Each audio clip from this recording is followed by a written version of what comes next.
Back to my YouTube channel. My name is ভলকার বিশ্বজিৎ। আশা করি তোমরা সবাই ভালো আছো। আবার নতুন একটা ভিডিওতে যে জেক্সো এবং ভগলেট নিয়ে যেটার আগে যে ভিডিওতে বসে গেছিলাম, তো একদম ভিডিওটা একটু পরে এক সেকেন্ড 5-10 সেকেন্ড পরে আবার ভিডিওটা আবার কন্টিনিউ হবে। তখন তোমরা এই ভিডিওটা দেখা বন্ধ করো না। অবশ্যই যারা নতুন তারা প্রথম থেকে বলেছি চ্যানেলটা অবশ্যই লাইক কমেন্ট সাবস্ক্রাইব করে দিয়ে যাবে। তো আগের ভিডিওটা বলেছিল যে জেক্সো এবং ভগলেট সম্বন্ধে যে একটা ভিডিও আসতে চলেছে এবং সেটা আসতে ভিডিও জেক্সো এবং ভগলেট যে কাউন্সিল সেটা নিয়ে ভিডিও কিন্তু এরপর আসতেই থাকবে। থাকবে যখন নতুন কিছু যখন ফর্ম ফিল আপ সম্পর্কিত বা কাউন্সিল সম্পর্কিত সেইগুলো নিয়ে ভিডিও বেসিক্যালি তৈরি করা হয়, সাধারণত অন্য কিছু তৈরি করা হয় না। বেশ, তো যে এটি যে বিষয়টা নিয়ে যে আলোচনা করতে চলছি, যে ভিডিওটার মূল উদ্দেশ্য কি? মূল উদ্দেশ্য জেক্সো এবং ভগলেট যে পরীক্ষা ছাড়া কীভাবে র্যাঙ্কেড তৈরি করা হবে, যে পাঁচটির বিষয়ে না, পাঁচটি সাবজেক্ট বিষয় না, সাতটি সাবজেক্ট সেটির বিষয়। WBSC বোর্ড বা West Bengal board of secondary education board বা WBCHS মাধ্যমিক উন্নয়ন হয়, যেহেতু WBCHSC বা উচ্চ মাধ্যমিক বোর্ডের উপর নির্ভরিত নয়। তো যেহেতু মাধ্যমিকের বোর্ডের উপর নির্ভর করে জেক্সো এবং ভগলেট পরীক্ষাটা যে নাম্বার সেগুলি নির্ভর করা হয়। এবং CBSC বোর্ড, ICSC বোর্ড যে সেগুলো পাঁচটি সাবজেক্ট, সেইগুলো নাম্বার কি জেক্সো এবং ভগলেটে সেটা অনেকের হয়তো ICSC বোর্ড থেকেও ডিপ্লোমা করে, CBSC বোর্ড থেকেও, কিন্তু করে না যে এটাও নয়। তো বাট সেটা শহরাঞ্চলে বেশি দেখা যায়, কারণ শহরাঞ্চলে এখানে গ্রামাঞ্চলে লোকেদের এত অর্থনৈতিক অবস্থা ভালো নয়। তো সেটা নিয়ে বিষয়টি নির্ভর এই বিষয়ে যে কথা বলতে চলেছি।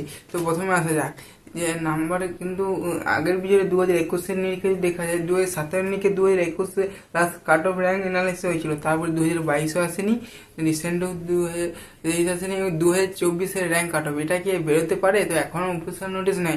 2021-এর র্যাঙ্ক কাট অফ পর্যন্ত চলছে। যদি বেরোয় তাহলে আমি এই ভিডিও থেকে অবশ্যই জানিয়ে দেওয়া হবে যে বেরোয়ছে কি বেরোয় নাই। তো সেটা হচ্ছে যে WBSC বোর্ডে যে সাতটি সাবজেক্ট, বেঙ্গলি, ইংলিশ, অঙ্ক, ম্যাথামেটিক্স, যাই হোক, physical science, life science, history, geography, যে সাতটি সাবজেক্ট সেটি সাতটি সাবজেক্ট থাকে।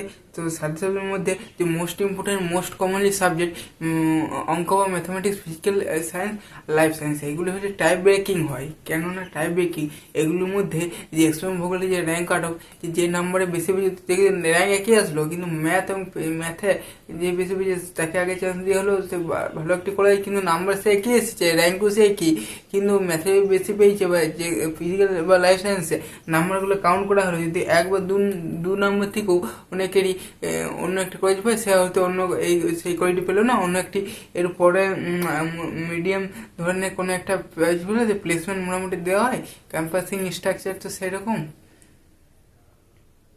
বেশ, তারপরে যেগুলো হচ্ছে যে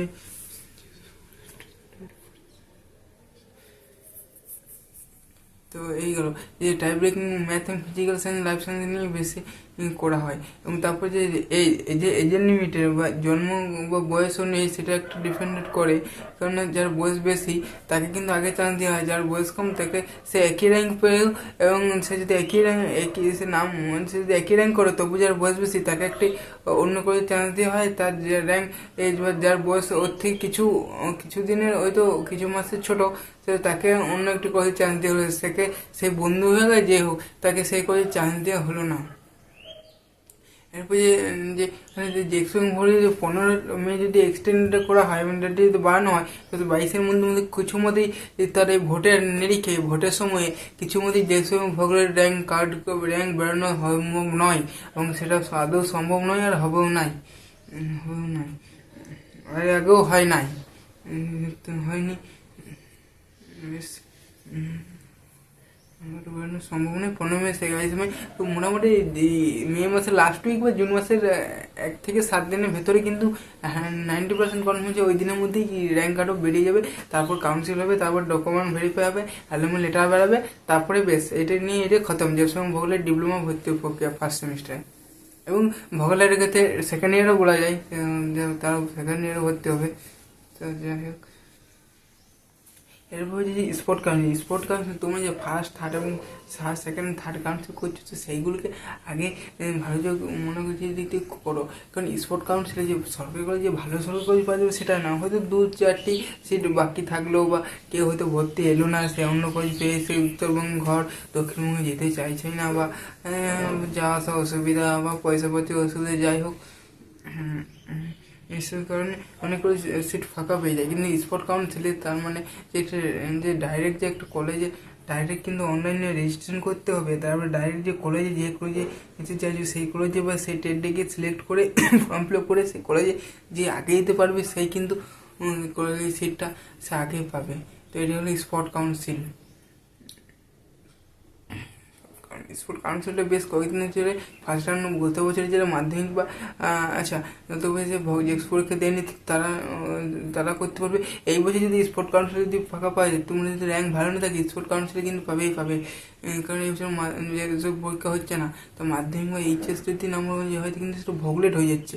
আর এই আমি জানি না, হয়তো ভগলেট না দিলেও কি এইচএসের নাম্বার অনুযায়ী কি সে ডাইরেক্ট সেকেন্ড ইয়ারে ভর্তি হতে পারবে, হয়তো পারবে না। কিন্তু মাধ্যমিকের নাম্বার অনুযায়ী সে যাই যদি এই ইয়ারে যদি রিসেন্ট যদি মাধ্যমিকে না দেও, তাকে সে ডিপ্লোমা ফার্স্ট ইয়ারে ভর্তি হতে হবে। আরও অসুবিধা, কারণ তার দ্বিগুণ থাকতে হচ্ছে না, তাই সে অন্য কিছু ওই সময় টাইমটাতে সে আরও এগিয়ে যাবে না, তাহলে সে আরও শিখতে পারবে বেশি।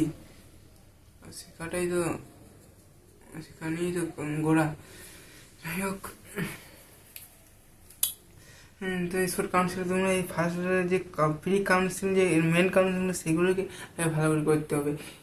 এমনি দেখে যে সে দুজনে একই বন্ধু একই নাম্বার পেয়েছে, কিন্তু সে গেল, কিন্তু সে কলেজ পেলো আর আরেকজন কলেজ পেলো না, তার কতটাই দুঃখ না। সে তার বন্ধু, সে র্যাঙ্কও হয়তো সে একই বেড়েছিল, কিন্তু এবারে কিন্তু র্যাঙ্কটা যে হয়নি।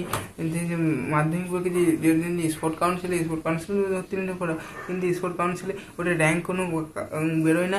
কিন্তু যে domicile certificate, TFW certificate, anti ranking, এগুলো তো সরকারি কলেজে অবশ্যই লেগেই থাকে, তো এবং লাগবে। তো ভিডিওটি যদিও অবশ্যই একটু বড় হতে চলেছে, তো ভিডিওটি আর বলার কিছু আর আর কিছু বলার সেরকম দেখতে পাচ্ছি না। তো যাই হোক, ভিডিও যদি একটুকু ভালো লেগে থাকে অবশ্যই চ্যানেলটাকে লাইক কমেন্ট সাবস্ক্রাইব করে দেবে, এবং পাশে থেকে নানান গ্রুপে শেয়ার করে দেবে, যাই হোক না কেন নানান গ্রুপে শেয়ার করে দেবে। আপাতত এই ভিডিওটি এই পর্যন্ত সমাপ্তি করছি।